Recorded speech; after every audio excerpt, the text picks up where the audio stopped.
welcome back to my film and TV channel. We've got another episode of So Far So, we'll see, because it's something that I've not been able to binge watch or watch in its entirety. So we're talking a series. This is an 8-episode series that started back on the 4th of June. So I'm recording this on the 19th of June, so I've been able to watch 4 episodes, and apparently all the critics got 4 to watch as well. So like the rest of us, the next 4 we've not seen them yet, so let's have a look at what we're thinking of The Acolyte, also known of course as Star Wars The Acolyte. 30 to 45 minute episodes. Yes, I think it started off with a bang with a longer one, and certainly episode 4 was about 28 minutes before the credits came on, so not fantastic. And I'd say this is a science fiction television series, as you probably know, created by Leslie Headland for the streaming service Disney Plus.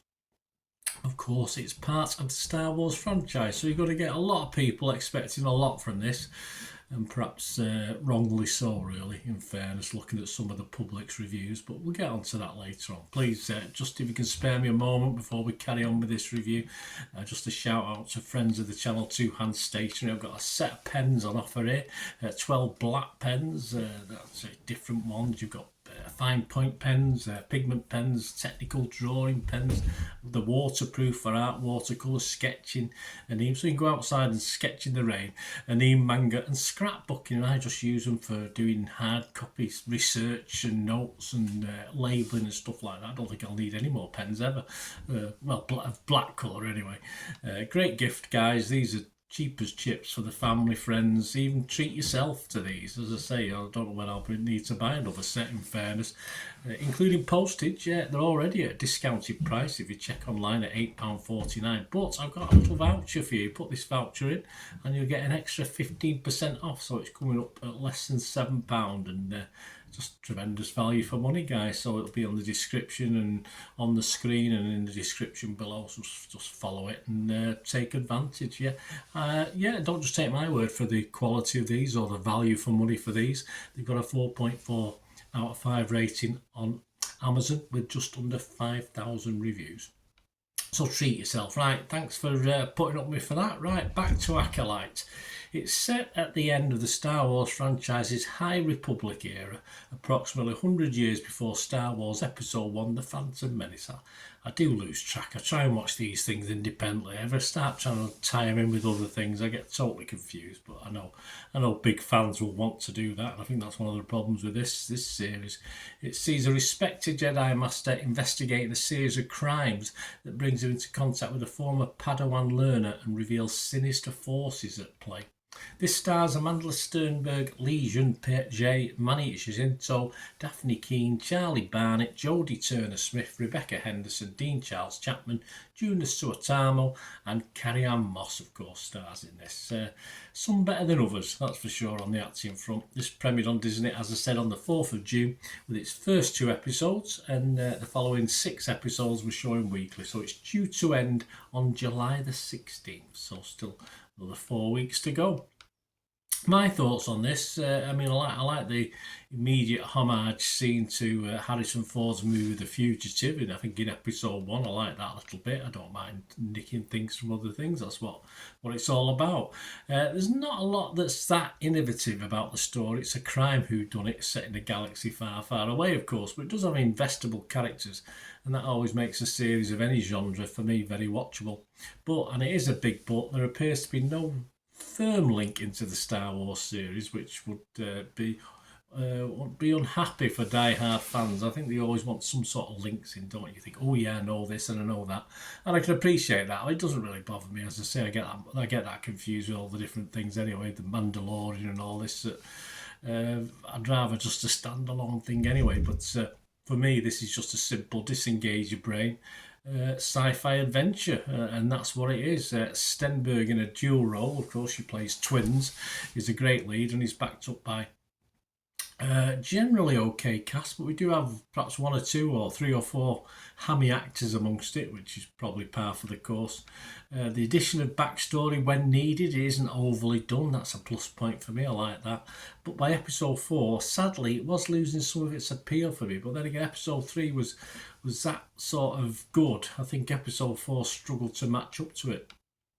As I said, there is a lot of public pessimism about these, which you'll see when I give you the scores in a minute, but more so than perhaps other Star Wars spin-offs. So there is a lot of negativity knocking around about this. Personally, 4 episodes in, it's okay for me. I'm all right with it. I do want it to ramp up a bit more. As I say, episode 4 left me it was a bit weak, and that was the last one I watched. If I was rating the individual episodes, episode 1's called Lost Stroke Found. I'd give that a 7. I thought it was worth a 7. Revenge Stroke Justice was episode 2. I rated that a little bit lower, 6.5. Destiny episode 3, I rated another strong 7, almost 7.5 for that one. But episode 4, that's simply entitled Day, I'm down to 5.5. So it's a bit of a worry with 4 to go, but I'm hoping it'll ramp up a bit more. So far, okay for me. That's all I can say. I would be fresh on it still. On Rotten Tomatoes, I'll be positive on Metacritic.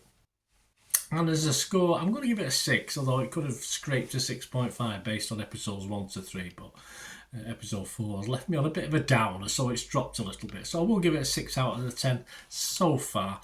What about other people? Well, critics seem to like it. The public hates it by the looks of it. Rotten Tomatoes, 6.8 out of 10 based on 100 critics. Nice round number. 80 were fresh, 20 were positive. As I said, all the critics have seen the first 4 episodes like us. The consensus of the website, taking fresh risks with Star Wars lore while having infectious fun playing with the stylistic trappings of a galaxy far, far away. The Acolyte is a Padawan series with the potential to become a master. That's not echoed in other areas. Metacritic, they give this 67 out of 100, so still positive, 32 critics. James Dyer from Empire magazine gave it 60 out of 100. He said, a Star Wars mystery that interests rather than intrigues. Yeah, this is spiced up nonetheless by a brand new setting, some arresting force foo, and a Wookiee with a lightsaber. Well, we can't trust them Wookiees with lightsabers, can we? So of the 32 critics, 20 were positive and 12 were mixed. No negative, so that looks good. But this is where it all falls down flat. Rotten Tomatoes audience just give it a 14% positivity. I have no idea how many. Well, that's not great. And then you compare that with Metacritic users, over 1,000 reviews left on there. 4 out of 10. Again, not great. But then we go over to the tried and trusted Internet Movie Database. Over 54,000 scores and reviews. So quite a cross section. And it's getting a pathetic 3.5. That's not out of 5, that's out of 10. So I did have to look twice at that score. But there's a lot of disappointment in this. As I say, I'm not overly worried. I'm not a big dyed-in-the-wool Star Wars guy. So I'll just take it as a sci-fi and enjoy it for what it is. Well, there you go, guys. Let me know what you think. It'd be great to hear your views, certainly on the first 4 episodes. If anyone's watched more than 4, let me know, because even the critics haven't done that. So it'd be great to hear your views as well, guys. So I'm a bit out of step with the public, although I'm more in line with the critics on this one. But hey, I don't mind. It doesn't bother me. I've got a broad back, that's for sure. Let us know your scores, guys. Please, if you are new to the channel, you're still with me, press that subscribe button if you enjoy what I try and do. Press that notification button, you know your vlogs are coming out. And if you check through the channel, you'll see stuff on my football team, Manchester City, as well. So if you've any interest, or you know someone who might have, if you haven't yourself, give them a kick in my direction. And as an organisation or an individual out there, guys, if you're wanting to support or sponsor the channel in any way, if you like what I try and do, give me a message and we can have a chat. So you can message me through YouTube, of course, through the message system, or on one of my socials. I post all film, TV and football stuff on my socials. I'm on X and what's the other one? X and TikTok, that's it, at the same address, at Bernard_Deneen. I'm on Facebook at Bernard Deneen, and you can just email as well if you want to have a chat about anything going forward. That'll be great to hear from you, and it'd be great to hear from you just about this series, and let me know what you think, what your so far so is, and of course or anything to do with film and TV. Always willing to have a little chat. Thanks for watching, guys. Until we meet again. And that's one thing, don't I? Please stay safe, everyone. Bye for now.